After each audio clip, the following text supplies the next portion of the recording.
Maraming fans po sa ngayon ang bumabatiko sa kupunan ng Golden State Warriors mga kaibigan, karamihan ay nagsasabing Bob ang front office ng Dubs yung GM daw nila ay palaging tulog sa pansitan.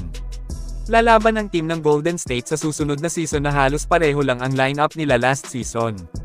Wala nga silang nakuhang matinik na player sa free agency, dahil dyan iilan lang sa ngayon ang naniniwala sa lakas ng GSW na kaya pa rin po nilang palagan ang kahit anumang team sa liga next season. Kung iisipin natin ng may lalim mga kaibigan ay talagang hindi pa rin nga sila basta-basta kahit wala silang nakuhang kilalang magaling na player. Ang pagbabalik ni na Jimmy Butler at Moses Moody sa lineup ng Warriors next season ay ang nakikita nilang liwanag para pumalag sa mga kalaban. Isipin nyo nga rin naman mga kaibigan kung healthy lang pareho sina Jimmy Butler, Stephen Curry at Kristaps Porzingis ay talagang may palag sila. Malalim rin ang bench nila sa pagbabalik pareho nila Al Horford, Charles Bassey, DeAnthony Melton at Gary Payton. At syempre may Moses Moody nga na magbabalik kaya masasabing delikado pa rin nga silang kalaban kapag ka-healthy. Ang kukumpleto naman kina Stephen Curry, Jimmy Butler at Porzingis sa starting 5 ay sina Draymond Green at Yaxel Lendebor.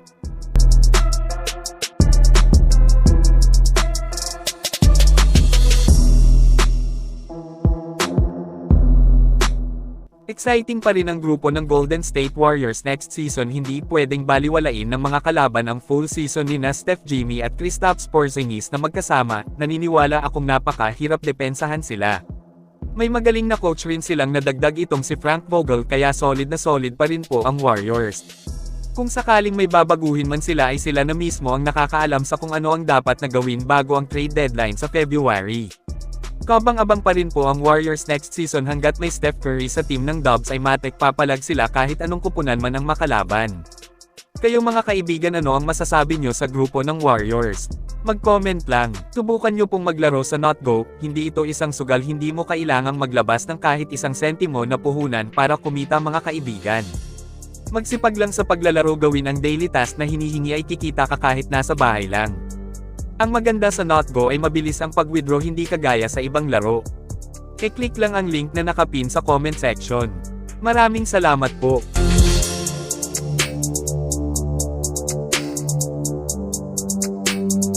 Isa sa pinaka-inaabangan ng mga fans para sa GSW ay ang paglalaro ng rookie nilang si Yaxel Lendebor. Fan favorite ang player na ito, marami ang humanga sa kanyang husay, tinutukan ng lahat ang mga performance niya sa Summer League, kung saan dinala ni Yaxel ang Warriors sa finals at nag-champion pa. At siya lang din naman po ang finals MVP, perfect fit yung galawan niya sa Warriors, perfect yung kanyang playing style kina Steph at Porzingis. Dominican Lebron na may aninong Andrew Wiggins at may galawang Jason Tatum. Kayo, ano naman ang masasabi nyo kay Yaxel Lendebor? Mag-comment lang po. Samantala bago tayo magtapos ay panoorin po ninyo ang mga nagdaang off-season workouts ni Yaxel.